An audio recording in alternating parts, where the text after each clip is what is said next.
Assalamualaikum warahmatullahi wabarakatuh. Perkenalkan, nama saya Aisyah Naura Malika dengan NIM A131230199.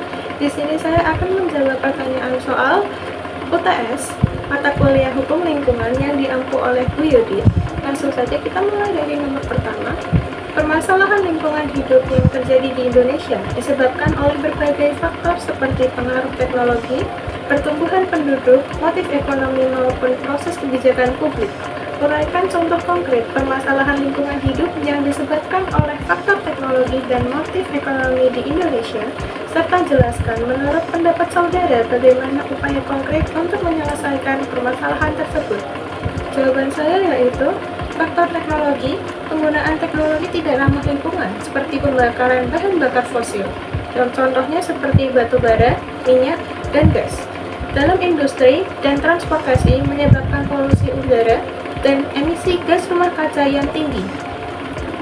Contohnya seperti industri manufaktur dan transportasi di Indonesia masih banyak yang bergantung pada teknologi yang menghasilkan limbah berbahaya dan emisi karbon tinggi yang memperparah pencemaran udara dan perubahan iklim.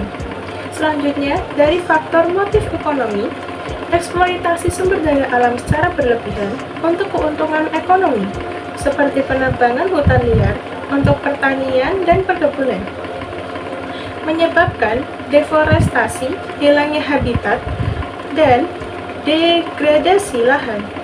Motif ekonomi yang mengutamakan keuntungan jangka pendek tanpa memperhatikan kelestarian lingkungan menjadi penyebab utama kerusakan lingkungan di Indonesia. Upaya konkret dan penyelesaiannya: 1. Mengembangkan dan menerapkan teknologi ramah lingkungan yang hemat energi dan minim polusi, seperti energi terbarukan, yaitu surya dan angin. Maksudnya matahari, cahaya matahari. Dan teknologi pengolahan limbah yang efektif. Kedua, penegakan hukum yang ketat terhadap praktik eksploitasi sumber daya alam yang merusak, termasuk pemberantasan penebangan liar dan pengelolaan hutan lestari. Ketiga, mendorong kesadaran dan edukasi masyarakat serta pelaku industri tentang pentingnya keberlanjutan lingkungan. Yang keempat, mengintegrasikan prinsip ekonomi hijau dalam kebijakan pembangunan untuk mengharmonisasikan pertumbuhan ekonomi dan pelestarian lingkungan.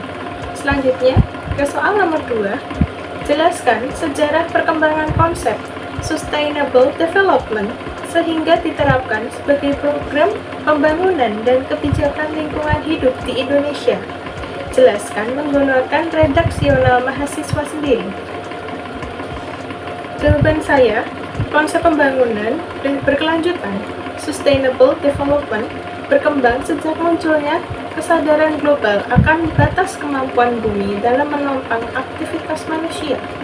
Pada tahun 1987, laporan Brundtland dari Komisi Dunia untuk Lingkungan dan Pembangunan memperkenalkan definisi pembangunan berkelanjutan sebagai pembangunan yang memenuhi kebutuhan masa kini tanpa mengorbankan kemampuan generasi mendatang. Di Indonesia, konsep ini mulai diadopsi secara bertahap dalam kebijakan pembangunan sejak akhir abad ke-20, terutama setelah Konferensi Lingkungan PBB di Rio de Janeiro tahun 1992 (UNCED). Sejak itu, Indonesia memasukkan prinsip keberlanjutan dalam berbagai program pembangunan dan kebijakan lingkungan, seperti pengelolaan sumber daya alam yang berkelanjutan, konservasi keanekaragaman hayati, dan pengendalian pencemaran. Konsep ini juga menjadi dasar dalam penyusunan Undang-Undang Lingkungan Hidup dan strategi pembangunan nasional untuk menjamin keseimbangan antara pembangunan ekonomi, sosial, dan lingkungan. Lanjut ke soal nomor 3. Jelaskan satu contoh konkret penerapan konsep Sustainable Development sebagai program pembangunan dan kebijakan lingkungan hidup di Indonesia, serta berikan pendapat saudara apa dampaknya dari program tersebut. Jawaban saya yaitu salah satu contoh konkret adalah program rehabilitasi dan konservasi hutan yang dilakukan pemerintah Indonesia untuk mengatasi deforestasi dan degradasi lahan. Program ini melibatkan penanaman kembali pohon, pengelolaan hutan lestari, dan pemberdayaan masyarakat lokal melalui ekowisata dan kegiatan ekonomi berkelanjutan. Dampaknya dari program ini adalah 1. Mengurangi laju deforestasi dan meningkatkan penyerapan karbon sehingga membantu mitigasi perubahan iklim. 2. Melestarikan habitat satwa liar dan keanekaragaman hayati. 3. Meningkatkan kesejahteraan masyarakat lokal melalui sumber pendapatan alternatif yang ramah lingkungan. 4. Mendorong kesadaran kolektif tentang pentingnya menjaga lingkungan untuk keberlanjutan masa depan. Sekarang lanjut ke nomor 4. Analisalah Undang-Undang Nomor 32 Tahun 2009 tentang perlindungan dan pengelolaan lingkungan hidup beserta perubahannya yang diatur dalam Undang-Undang Nomor 6 Tahun 2023 tentang penetapan Perpu Cipta Kerja menjadi undang-undang. Kemudian jelaskan 3 pasal yang mengatur mengenai aspek administrasi, aspek pidana, dan aspek perdata.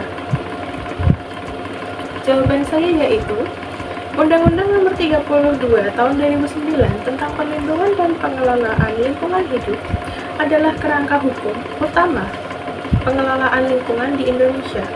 Undang-undang ini mengatur aspek perlindungan, pengelolaan, dan pemulihan lingkungan hidup dengan prinsip keberlanjutan. Dalam UU Nomor 6 Tahun 2023 yang merupakan penetapan Perpu Cipta Kerja menjadi undang-undang, terdapat perubahan dan penyempurnaan beberapa ketentuan untuk mempercepat investasi sekaligus memperhatikan aspek lingkungan. 3 pasal yang mengatur aspek administrasi, pidana, dan perdata yaitu 1. Aspek administrasi.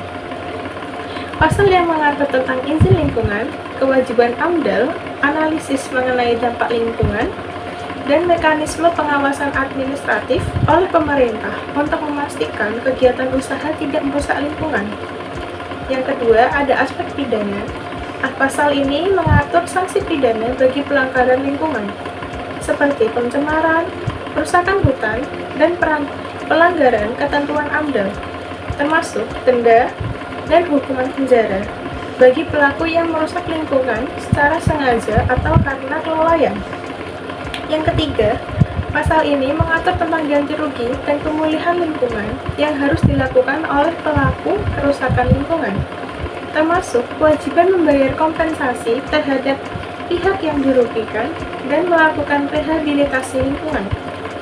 Perubahan dalam UU Nomor 6 Tahun 2023 bertujuan untuk menyeimbangkan antara kemudahan berusaha dan perlindungan lingkungan dengan memperbaiki prosedur perizinan dan memperkuat penegakan hukum lingkungan. Lanjut sekarang ke yang nomor 5. Pertanyaannya yaitu, berdasarkan paper yang telah didiskusikan secara kelompok tentang pengaturan pengendalian dampak lingkungan hidup, jelaskan kembali mengenai A. Judul paper, B. Rumusan masalah, C. Kesimpulan, D. Uraikan singkat mengenai kasus yang dilampirkan, dan E. Peran saudara dalam penyusunan paper. Oke, kita mulai dari jawaban pertama yaitu A. Judul paper saya yaitu Analisis Dampak Lingkungan dari Kandang Ayam Berkapasitas Besar di Desa Surodadi, Kecamatan Sayung, Kabupaten Demak. Evaluasi penerapan AMDAL. B. Rumusan masalahnya yaitu apa saja jenis dan tingkat pencemaran lingkungan yang ditimbulkan oleh keberadaan kandang ayam berkapasitas besar di Desa Surodadi tersebut. Yang kedua, bagaimana penerapan instrumen analisis mengenai dampak lingkungan AMDAL dalam pengelolaan lingkungan di lokasi tersebut. Yang ketiga, seberapa efektif langkah mitigasi yang telah diterapkan oleh pihak terkait dalam mengendalikan dampak negatif dari aktivitas peternakan. Lanjut ke C, kesimpulannya. Kesimpulannya ini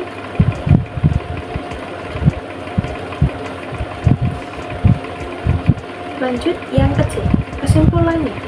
Kesimpulannya di sini menyatakan bahwa keberadaan kandang ayam kapasitas besar di Desa Surodadi telah menyebabkan pencemaran lingkungan yang signifikan. terutama terhadap udara, air, dan tanah. Meskipun pemilik kandang memiliki dokumen AMDAL, implementasinya tidak sesuai dengan ketentuan yang ada. Terdapat ketidaksesuaian antara perencana pengelolaan lingkungan dalam dokumen AMDAL dan praktik di lapangan, seperti tidak berfungsinya sistem pengelolaan limbah dan lemahnya pemantauan lingkungan, serta pengawasan dari pemerintah daerah juga masih terbatas, sehingga pengelolaan dampak lingkungan tersebut belum optimal. Oleh karena itu, diperlukan perbaikan dalam pelaksanaan AMDAL, keterlibatan masyarakat, dan peningkatan kapasitas pengawasan pemerintahan. Yang D. Uraian singkat mengenai kasus yang dilampirkan.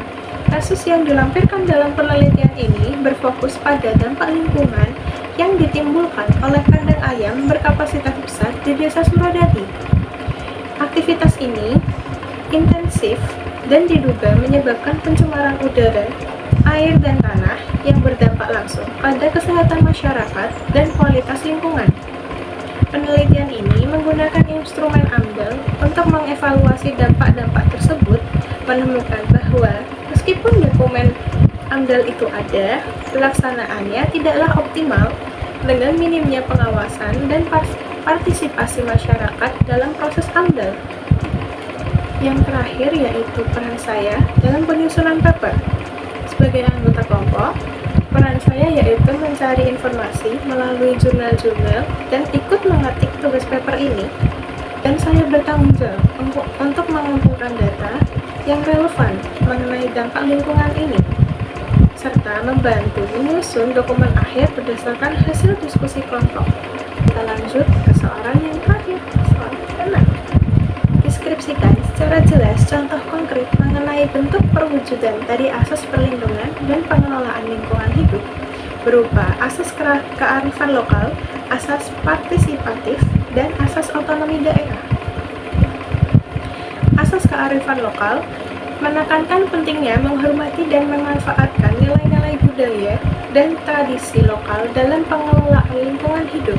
Contohnya, tradisi Sasi di Maluku. Tradisi ini melarang masyarakat memanfaatkan sumber daya alam tertentu seperti ikan atau hasil hutan pada periode waktu tertentu guna menjaga keseimbangan ekosistem dan kelestarian sumber daya alam. Yang ketiga, ada Subak di Bali, sistem irigasi tradisional yang mengatur penggunaan air secara adil dan berkelanjutan, sekaligus mengandung nilai spiritual yang mengharmonisasikan manusia dan alam. Yang ketiga, ada tradisi nyadran di sekitar Waduk Jatibadang, Semarang. Pada tradisi ini, masyarakat melaksanakan ritual nyadran sebagai bentuk syukur dan upaya menjaga kelestarian lingkungan di sekitar waduk. Kearifan lokal ini merupakan pengetahuan dan praktik turun-temurun yang beradaptasi dengan kondisi ekologi setempat dan menjadi dasar pengambilan keputusan lokal dalam pengelolaan sumber daya alam secara berkelanjutan. Sekian jawaban yang bisa saya sampaikan. Terima kasih. Wassalamualaikum warahmatullahi wabarakatuh.